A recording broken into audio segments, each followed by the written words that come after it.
Goeiemôre my boetans, Sissa, wees gegroet in die wonderlike naam van Jesus op hierdie geseënde donderdagoggend en dankie dat ek die voorreg het om vir elkeen van julle te kan bid. Ek hoop julle het baie lekker geslaap en julle is uitgerus vir hierdie dag.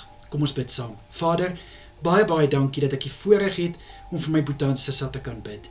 Here, baie dankie vir 'n nag van rus wat U in ons lewens toegevoeg het. Dankie Here dat ons kon rus inkry en dankie dat ons gespaar is om deur U genade opgewek te kon word vanoggend om hierdie nuwe dag te kan betree. Baie dankie Here. Vader, ek wil bid vir my boetans Sissa. Ek bid dat U elkeen sal aanraak met goeie moed. Vader, ek bid vir dit wat vandag voorlê, dat hulle dit sal aanpak met albei hande, dat hulle elke taakie wat voorlê met oorgawe sal doen, asseblief Here, en mag dit sukses en voorspoed lewer, asseblief Here. Ek bid dat U elkeen sal vul met krag en met wysheid, asseblief Here, en ek bid vir positiwiteit in Jesus naam, en dit, liewe Here, wat hulle alles moet doen, laat hulle dit doen met 'n glimlag. Vader, ek bid vir vanaand, wanneer hierdie dag tot 'n einde is, ek bid dat elkeen sal kan terugkyk, en hulle sal kan getuig van die goedheid en guns van Jesus, en so aan die slaap raak, sonder enige iets, wat hulle hinder om aan die slaap te raak. Ek bid, liewe Here, vir kalmte oor elkeen wanneer hulle slaap.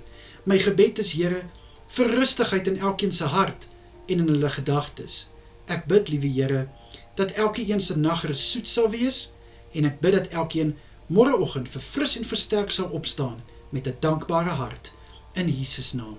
Here, sal U asseblief elkeen ook beskerm deur hierdie dag en vir elkeen veilig hou vanaand wanneer hulle slaap in Jesus naam. Here, dan bring ek elke liefdadigheidsorganisasie voor U. Vader, ek wil dankie sê vir hierdie mense wat opstaan en sê, ons wil 'n verskil maak in gemeenskappe. Here, vir hulle wat tyd opoffer. Hulle, liewe Here, wat daarop uit is om iemand se lewe beter te maak.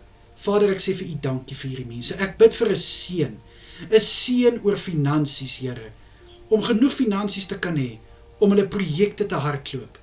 Vader, ek bid vir 'n seën oor hierdie mense se gesondheid. Liewe Here, dat hulle nie as gevolg van uitputting sal opgee nie, Here.